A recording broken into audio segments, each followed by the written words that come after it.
So hello everyone, आज मैं लेकर आई हूँ एक ऐसा टॉपिक जो हर फ्रेशर्स के लिए चैलेंजिंग और कंफ्यूजिंग होता है। That is how to start, how to manage tough subject, Sanskrit कैसे पढ़े, श्लोकास कैसे लर्न करें एंड ऑल। देखो, बीएमएस स्टूडेंट्स के लिए ये बहुत ही कॉमन क्वेश्चंस एंड क्वेरीज हैं, तो आपको बहुत घबराने की ज़रूरत नहीं है। मैं एक एक चीज़ करके सब क्लियर कर दूँगी। तो आज मैं आपको एक clear study road map, subject wise tips, planning सब कुछ बताने वाली हूँ। So let's start. सबसे पहली बात, start with mindset, not panic. Panic होकर घबरा के कोई भी चीज़ नहीं स्टार्ट करनी है। नॉर्मली सब कुछ एकदम स्टार्ट करना है, ठीक है। और उसके लिए आपको पहले सब्जेक्ट वाइज टाइम मैनेजमेंट करने होंगे।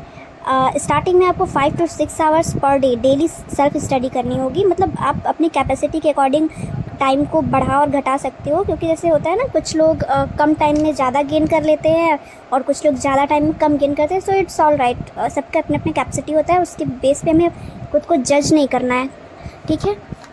आप उसके अकॉर्डिंग वर्क करो। ओके, सो अब मैं आपको सब्जेक्ट डिटेल दूंगी। जैसे फर्स्ट ईयर में आपके सुपरफिशियली देखा जाए तो 6 सब्जेक्ट हैं, जिनके फर्दर सब डिवीज़न भी हैं, like Padarth first part, Padarth second part, Rachana Sharir first part, second part, Kriya Sharir first part, second part and so on. Okay, तो फर्स्टली हम लोग बात करेंगे पदार्थ विज्ञान से।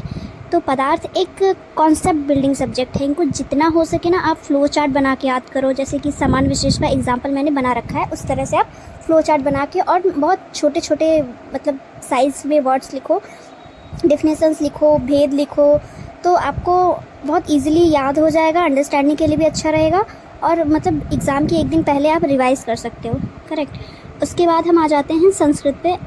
तो संस्कृत में ना ये आपका बेस बनाएगा, ठीक है। मतलब रीडिंग आपका अच्छा हो जाएगा, क्योंकि संस्कृत आपको हर सब्जेक्ट में पढ़ना है। तो इसका आपको डेली थोड़ा थोड़ा रीड करना है, तो आपको चीज़ें समझ आने लग जाएंगी। अगर आप संस्कृत के स्टूडेंट पहले से रह चुके हैं तो आपके लिए ये ज़्यादा ईजी होगा, बट कोई बात नहीं, आप ऐसे भी कर सकते हो। और आयुर्वेद का इतिहास सब्जेक्ट है, जो इसको बस रटना है, ठीक है। सो बस रट्टा मारते जाओ। And the third one is Rachana Sharir. इसमें क्या होता है ना, डायग्राम मोस्ट इंपॉर्टेंट होते हैं। मतलब मार्क्स गेनिंग के लिए रचना शारीर, रचना इसका नाम ही है, रचना मीन्स रचना, ड्रॉ, तो डायग्राम पे और मोस्ट स्कोरिंग टॉपिक्स पे ज़्यादा फोकस करें आप, अकॉर्डिंग टू एनसीईआरटी सिलेबस जो कुछ भी है। आप मुझे बता दो अगर आपको चाहिए most important topics and everything syllabus. वैसे सिलेबस मैं अटैच कर दूँगी नीचे। स्टिल आपको कोई भी गाइडलाइन चाहिए तो आप मुझे कमेंट बिलो कर सकते हो, मैं उस पर उसके रिगार्डिंग पे वीडियो बना दूँगी, ठीक है। द फोर्थ वन इज़ क्रिया शारीर। इसमें आपको हर चैप्टर में ना कुछ श्लोकास लर्न करने होंगे, ठीक है। हर इस सब्जेक्ट के हर चैप्टर में आपको लर्न करने होंगे। मतलब हर टॉपिक से, लाइक वाद दोष हो गया, वाद का गुण क्या है, कर्म क्या है, स्थान क्या है, भेद 5 होते हैं, जिसमें एक एक का सबका श्लोक याद करना। कोई एक ऐसा नहीं 3-3 4-4, आप मतलब आपकी मर्जी है, आप ज़्यादा भी याद कर सकते हो, बट एक एक मस्ट है, ओके। उसके जिस भी आचार्य का आपको मतलब इजी लगे आप कर सकते हो। फिर आता है Charak Samhita, the most haunting subject but my favourite one. Seriously, मतलब ये बुक को आपको ना देखकर थोड़ा ओवरवेलमिंग लग सकता है, बट आप जब समझ कर एक एक लाइन को पढ़ोगे ना, तो ये आपका भी फेवरेट सब्जेक्ट बन जाएगा। This is my personal experience of first year. इसमें आपको क्या करना है ना, मतलब मेन एग्ज़ाम में आपके 12 चैप्टर्स आएंगे। पहले आपको रीडिंग करनी है स्टार्टिंग में, और फर्स्ट चैप्टर इज़ दीर्घम जीविती अध्याय, ठीक है। तो आपको इसको पहले रीड देना है। उसके बाद जो भी रेड हाईलाइटेड हेडिंग्स होते हैं ना, उसके रिमर्स को आप ज़रूर पढ़ें, और इंपॉर्टेंट लाइंस को पेंसिल से साथ साथ अंडरलाइन करते चलें। और जहाँ पे मेन पॉइंट होता है, लाइक अलग अलग आचार्यों के अलग अलग मत हैं कि किसी ने इस पॉइंट पे ये कहा है, किसी ने ये कहा है, लाइक आयुर्वेद का अवतरण, चरक, सुश्रुत, भाव प्रकाश, सबके अकॉर्डिंग अलग अलग है। तो आप सबके अकॉर्डिंग का मतलब उसको अंडरलाइन करेंगे, ओके। अष्टांग हृदय ये भी फर्स्ट ईयर में, इसमें सिर्फ आपको 15 चैप्टर ही पढ़ने होते हैं स्टार्टिंग के। तो ये चरक की तरह ही होता है, तो आपको सेम टिप्स इसके लिए भी फॉलो करनी है, ओके। उसके बाद आ जाता है, तो आपको ओवरऑल अब करना क्या है, मैं ये बताती हूँ कुछ टिप्स जो आपको सक्सेस की तरफ ले जाएंगे। तो चलिए शुरू करते हैं। The first one will be, notes अपने वर्ड्स में बनाओ, खुद लिखो कंसाइज फॉर्म में। जैसे फ्लो चार्ट, माइंड मैप बनाओ, जो रिवीजन करने में आपको इजी लगे, ठीक है। और कम से कम पेज में कोशिश करो कि बन जाए, ठीक है।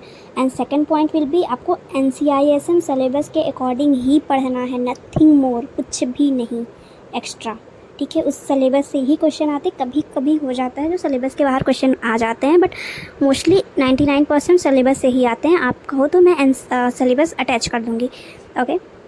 उसके बाद डायग्राम बहुत ज़रूरी है, ठीक है। डायग्राम का यूज़ करिए आप मार्क्स गेन के लिए, ठीक है। प्रैक्टिस करिए डेली, जब भी कोई टॉपिक पढ़ रहे हैं उससे रिलेटेड डायग्राम्स प्रैक्टिस करते रहिए।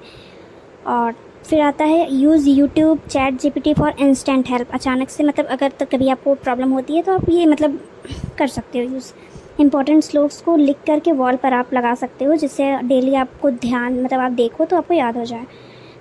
और आपको क्या करना है, सबसे इम्पॉर्टेंट एक डायरी लेनी है जिसमें कुछ पेजेस ऐसे डिवाइड करने हैं इक्वल, या फिर आपको लगे जिस सब्जेक्ट में ज़्यादा श्लोक है, लाइक चरक में, क्रिया में, तो आप उसके लिए ज़्यादा पेजेस डिवाइड करो अपने अकॉर्डिंग से।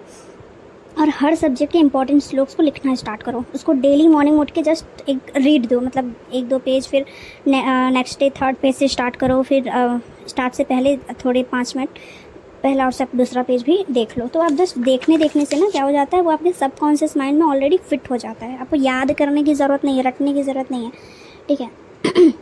और मॉडर्न आयुर्वेदा पढ़ना आपको दोनों है, लेकिन ज़्यादा फोकस आपका आयुर्वेदा पे होना चाहिए, ओके। उसके बाद हम आपको बताते हैं वीकली स्टडी प्लान, ठीक है।